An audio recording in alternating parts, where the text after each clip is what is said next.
Olá, que a paz do Senhor Jesus seja abundante sobre a sua vida e a sua casa.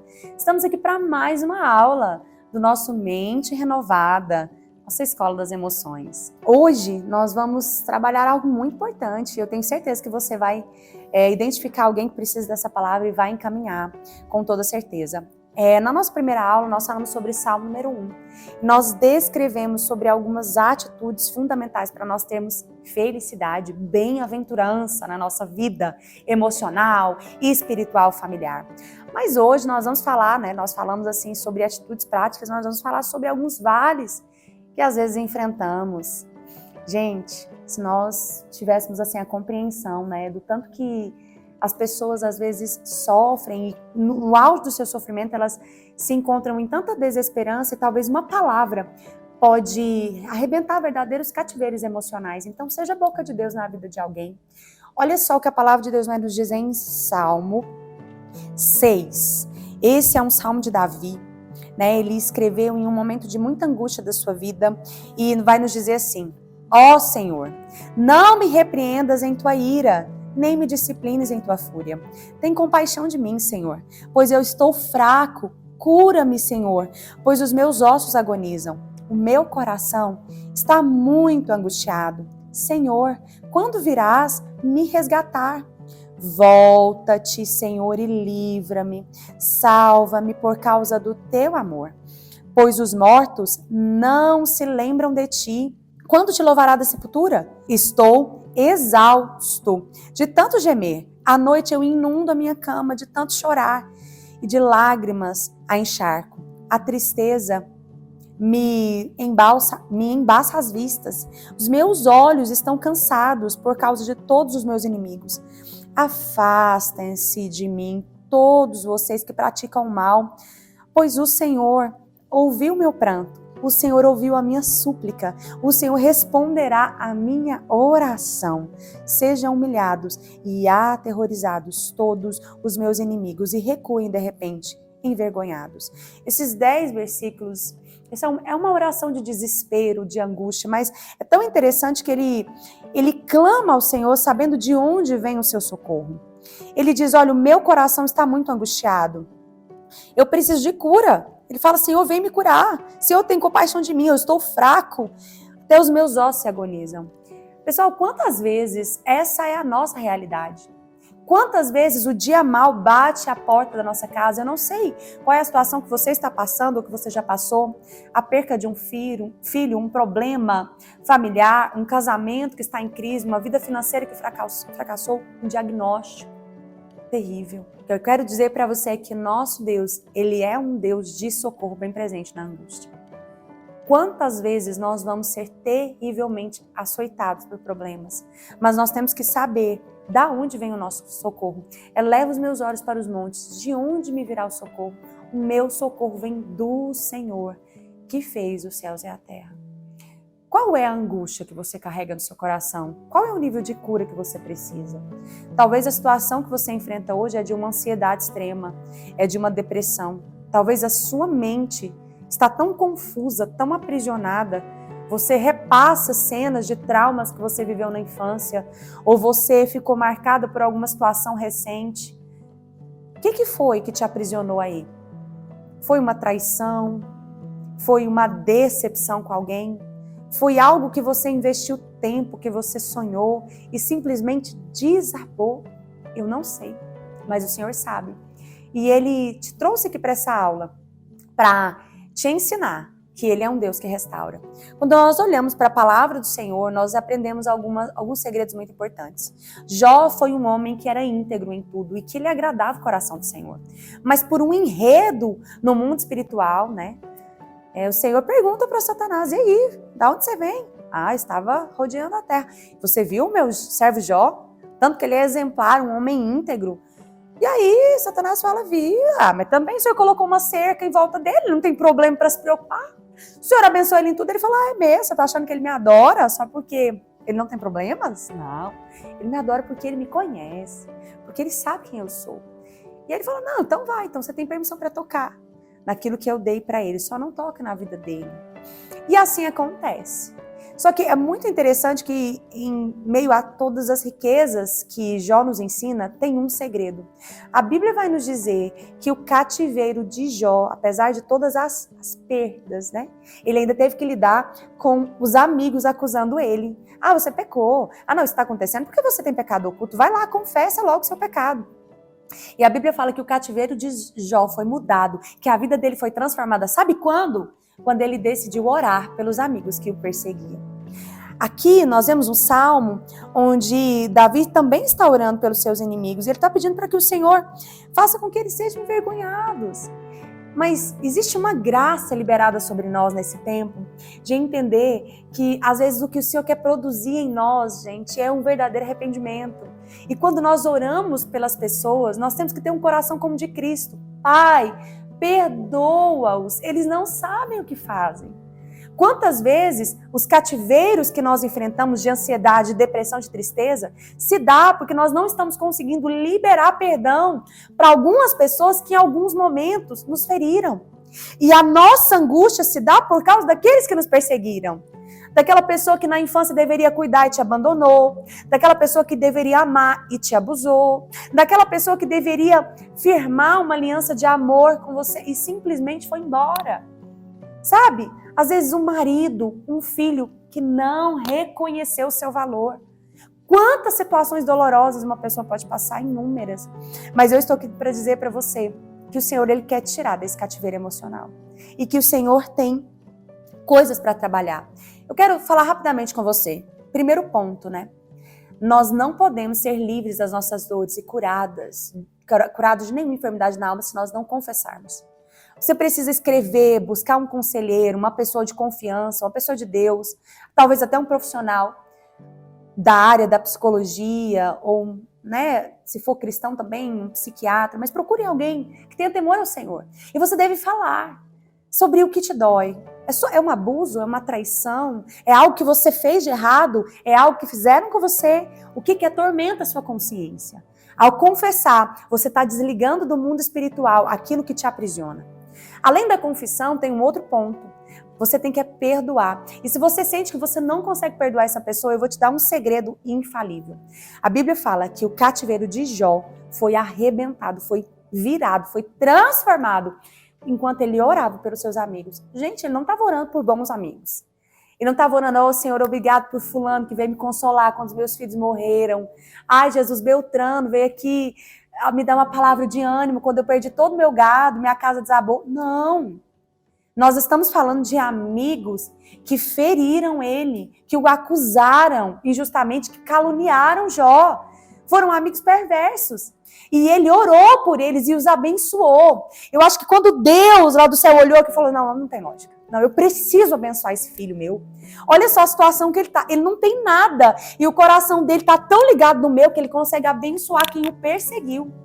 Quando você ora por alguém que te feriu, você consegue tirar toda a amargura que o seu coração produziu a respeito daquela pessoa. Eu vou te dar um exemplo claro. Um exercício que eu já fiz e ensino algumas pessoas a fazer. Sabe como que você faz? Faz uma lista de oração. E aí você coloca assim, as pessoas que você mais ama, por exemplo, seus filhos, seu marido ou seus pais, sabe, os amigos que mais te enchem de alegria, você vai colocar naquela listinha lá. Só que no meio do nome dessas pessoas, ou mentalmente, ou em um papel, você coloca algumas pessoas que você sente que você tem uma barreira. Talvez um abusador, uma pessoa que te caluniou, uma pessoa que fala mal de você, que te persegue ou que te perseguiu. E você vai colocando um nome, é para colocar o nome. E na hora de orar, você vai orar com a mesma intensidade. Senhor, abençoa o meu filho, abençoa meu marido, abençoa os meus pastores, abençoa aquela minha amiga que tanto me ama, aquele amigo que é tão gente boa. Jesus, abençoa aquele circunciso filisteu que fez isso e isso comigo. Jesus, vai lá e abençoa. Senhor, tem misericórdia daquela vida. E ao você treinar o exercício da oração, como Jó treinou, como Jó orou, eu imagino com a mesma intensidade que ele orava porque ele amava, ele orou por quem o desonrou. O Senhor, Ele vai remover da sua vida todo nível de cativeiro. Ore pelas pessoas que o seu coração tem dor em relação a elas. Ore por quem te feriu. Ore por quem te magoou. Ore até mesmo por um abusador. E não guarde no seu coração nenhum nível de amargura e nem rancor. Quando você ora por essas pessoas, o Senhor produz amor no seu coração e misericórdia e compaixão. Quando você ora, você rasga o céu e no mundo espiritual você está dizendo que você não vai ser governado nem governada pela sua carne, que quer vingança. Gente, a nossa carne quer vingança. A nossa carne, ela não quer perdoar. A nossa carne não quer liberar ninguém. Você acha que tem alguém que por livre e espontânea vontade vai acordar um dia, nossa, deixa eu perdoar esse abusador aqui, ele merece? Não. Mas só que quando nós entendemos que nós não somos dignos do perdão do Senhor, assim como aquele outro que nos ofendeu também não é. Mas se eu quero receber o perdão do meu Pai, eu não posso reter o perdão para o meu ofensor. Olha só o tanto que isso é sério. A palavra de Deus vai nos dizer, na oração do Pai Nosso, Jesus vai nos descrever uma verdade muito poderosa.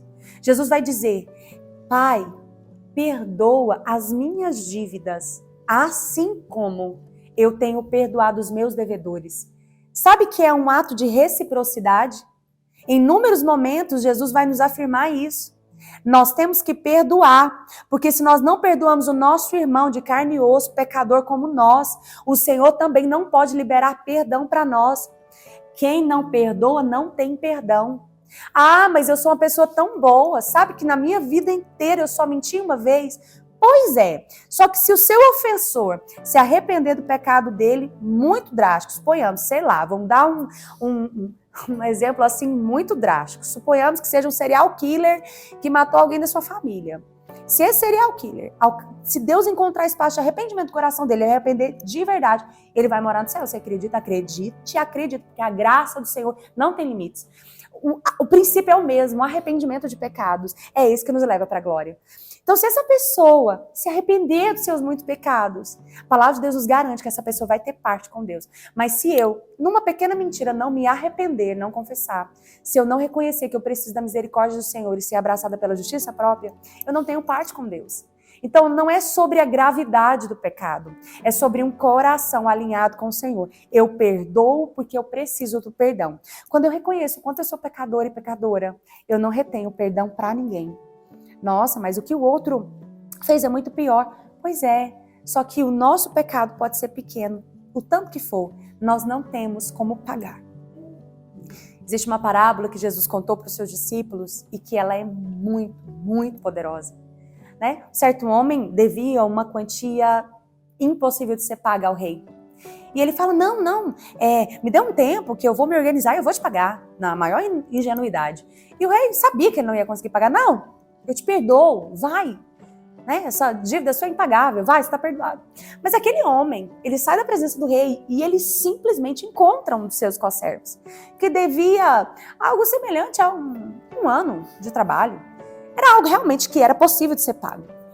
Mas sabe o que ele faz? Ele fala, não, eu quero meu dinheiro agora. E ele fala, não, mas eu não tenho agora, meu senhor, você deve ter que me dar um tempo. E ele fala, não, então eu vou te dar para aqueles que atormentam. Você vai ser torturado até você me pagar. E essa atitude chocou o rei. Quando ele escuta aquilo, ele chama de volta um homem que foi perdoado e diz, olha, você não teve a capacidade de perdoar esse conservo com uma dívida tão pequenininha, sendo que você foi perdoado de uma dívida impagável. Que coração é esse? Não. Vem cá, tô te retirando o seu perdão agora, você vai ser preso. Sabe? Então, muitas vezes nós não entendemos esse princípio espiritual e não entendemos que aquilo que angustia a nossa alma, muitas vezes está pelo perdão que nós não demos, pelo amor que nós não liberamos, pela misericórdia que nós não exercemos, pela compaixão que nós não colocamos em prática. Que você não esteja preso em nenhum nível de cativeiro. Que em nome de Jesus essa aula ela seja um divisor de águas na sua vida, que você possa entender que assim como Jó, que teve o seu cativeiro totalmente mudado quando ele orava pelas pessoas que lhe fizeram mal, você possa ter em prática isso. Você vai orar por todas as pessoas que te feriram, até você ver o seu coração se encher de amor por elas. E você vai ver o tanto que essa verdade é poderosa. Eu não estou falando de algo que eu ouvi falar, eu estou falando de algo que eu testei. É algo muito poderoso. E quando você testar, depois você me dá o seu testemunho sobre como é poderoso orar por aqueles que amam, que você ama, e na mesma intensidade orar por aqueles que te perseguem ou que em algum tempo fizeram mal a você. Tenha a oração como pilar da sua vida, mas não ore só por quem você ama. Ore também por quem algum dia te fez mal. E isso vai arrancar de você angústia. Isso vai trazer cura para a sua vida. Isso vai restaurar a sua identidade em Deus. Porque o Senhor, Ele age por princípios. Não tem como Ele ferir princípios. Se você precisa de uma cura, o Senhor quer visitar a ferida pela qual a enfermidade entrou. E muitas vezes as enfermidades da nossa alma, elas têm portas abertas através da ofensa. E a isca de Satanás que nós simplesmente nos apropriamos dela. Que você possa ser uma pessoa livre hoje em nome de Jesus. Vamos orar? Senhor, nesse momento, nesse segundo dia de aula, Pai, nós começamos a trabalhar um pouquinho de muitas outras aulas que virão sobre o perdão. Pai, mas eu quero encorajar cada pessoa que assiste a liberar o perdão. E não só isso, a serem pessoas que vão interceder pelos seus ofensores, que vão orar e desejar o bem daqueles que os perseguiram algum dia ou que perseguem, que não vão ter em seu coração inimigos, mas que vai deixar o Senhor, um Deus de justiça, Papai querido, tratar com todos aqueles que em algum dia fizeram mal. Senhor Jesus, que o nosso coração seja como de Cristo, dizendo, Pai, perdoa-lhes, porque eles não sabem o que fazem. Senhor, que haja a mente de Cristo implantada em nós e que o nosso coração possa ser terrivelmente abraçado pelo Senhor, poderosamente visitado pelo Senhor nesse dia e que haja compreensão do poder que há na oração e no perdão. Não apenas orar de boca para fora, mas permitir que o nosso coração possa ser mudado pelo Senhor. Talvez a vontade não vai vir, mas por obediência nós vamos fazer, declarando em voz alta que abençoamos todos quanto nos amam e nos odeiam, nos perseguiram e nos abraçaram. Todas as pessoas que o Senhor em algum momento permitiu passar pela nossa vida, independente do legado que deixou, nós vamos abençoar, porque somos filhos de Deus e temos a palavra ao nosso favor. Se nós perdoarmos, também seremos perdoados. Se nós abençoarmos, se nós orarmos, nós vamos amontoar brasas vivas na cabeça daquele outro que nos feriu. Sabe o que isso significa? Que o juízo sobre aquela pessoa vai ser aumentado, porque você não se vingou e você disse, Senhor, essa causa é o Senhor que resolve. Essa causa é o Senhor quem vai julgar e não sou eu. Eu tiro a minha mão. E não fique esperando o pior. Só clame por misericórdia e tenha muita compaixão. Esse é um dos primeiros pilares de muitos outros que nós vamos trabalhar nessas aulas. Então, se essa aula te edificou, que você possa compartilhar com alguém e que o Senhor continue falando ao nosso coração. Nunca se esqueça, o Senhor é o único que pode arrancar a angústia, é o único que pode nos restaurar, é o único que pode nos curar. Que toda angústia que Davi viveu aqui nesse salmo, que às vezes é o que nós vivemos, mas da mesma maneira que ele teve socorro, você também tenha socorro hoje nas suas emoções. Que todo nível de angústia seja repreendido. Espírito de morte seja repreendido pelo poder do sangue de Jesus. Espírito de desistência seja repreendido pelo sangue de Jesus. Toda confusão na mente que seja repreendido em nome de Jesus. E você recebe hoje a força que você precisa para você perdoar, para você orar pelas pessoas que te ofenderam. Se algum momento você ficou totalmente encarcerado ou encarcerada, porque você não se sente capaz de liberar a ofensa que fizeram contra você, hoje o Senhor te libera, hoje Ele te liberta e hoje Ele te capacita a perdoar, a orar e a abençoar todos quanto te fizeram mal, pelo poder que há no sangue de Jesus. Amém. Um grande abraço, fiquem com Deus e eu te espero na nossa próxima aula.